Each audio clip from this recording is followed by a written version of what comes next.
Hi guys, it's Mark Zickery, Mr. Sci-Fi, also known as Mark Zickery of Space Command. And we'll be doing an update on Space Command very soon. There's lots of really cool stuff to tell you all about, but that is not the purpose of this conversation. What I want to talk about now is something wonderful about the age we live in. And, when I was a kid, you saw a movie, and you either see it in the length that was originally released in theatrically, or it would be cut to shreds on television, and those are basically the two options. You watched it when it aired, or when it was released in the theaters, or perhaps re-released years later, and that was it. That was your entire knowledge of a movie. And so whatever it was, however you saw it, it was either truncated or the length of the theatrical release, which was usually 2 hours or so, 90 minutes to 2 hours, very regimented. Then, thanks to home video and DVD and Blu-rays and then streaming, we started to get director's cuts. And of course, Blade Runner is one of the great director's cuts of all time, very different from the original theatrical release.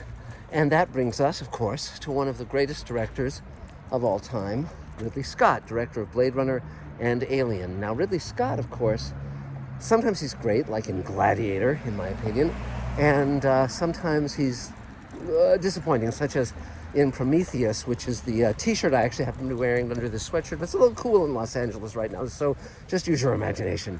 But, and Alien Covenant, another one that's got some great stuff in it, but as a whole is lacking. And Ridley Scott is always an extremely skilled director with a very good eye.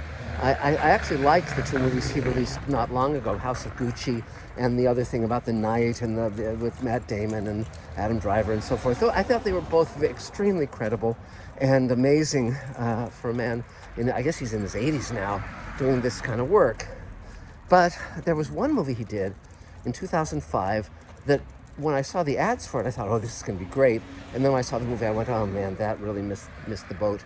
And it was called Kingdom of Heaven. Now, Kingdom of Heaven it's 2005. Gladiator was 2000. So it comes right on the heels of Gladiator. And of course, Gladiator, Ridley Scott managed to reinvent the Gladiator movie, which had fallen into total disfavor.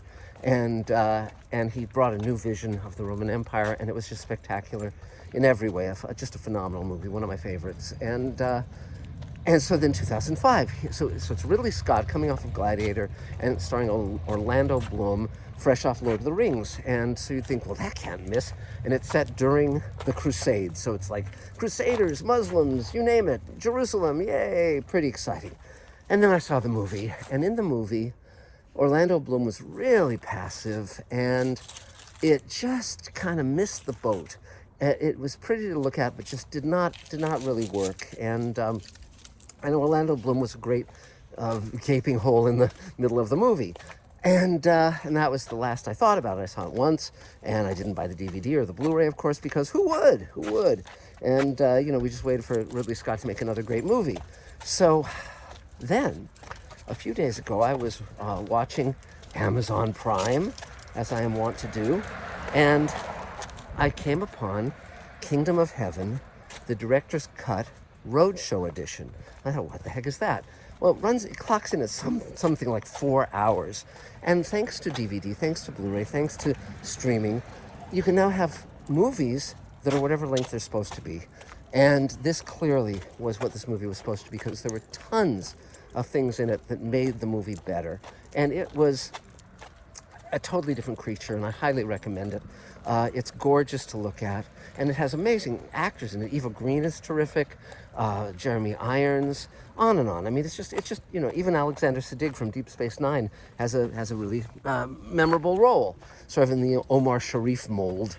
And Orlando Bloom is really solid. I mean, he's not bad at all, because they give him all these actions where he is being decisive, where he is a great warrior, where he is caring about other people. Now, there's one moment in it in which he makes a decision where you go, oh no, don't do that.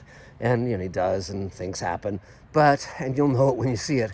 But overall, it's a very, very entertaining film, or miniseries, I guess. And I hope you get a chance to check it out, because it's really beautiful, really well mounted, and a completely different beast. So I can't imagine how crushing it must have been for Ridley Scott to put all that effort in and have it just sink like a stone. but now at least it is restored to the vision he had for it. So that's about it. Talk to you guys soon. Thanks a lot. Bye.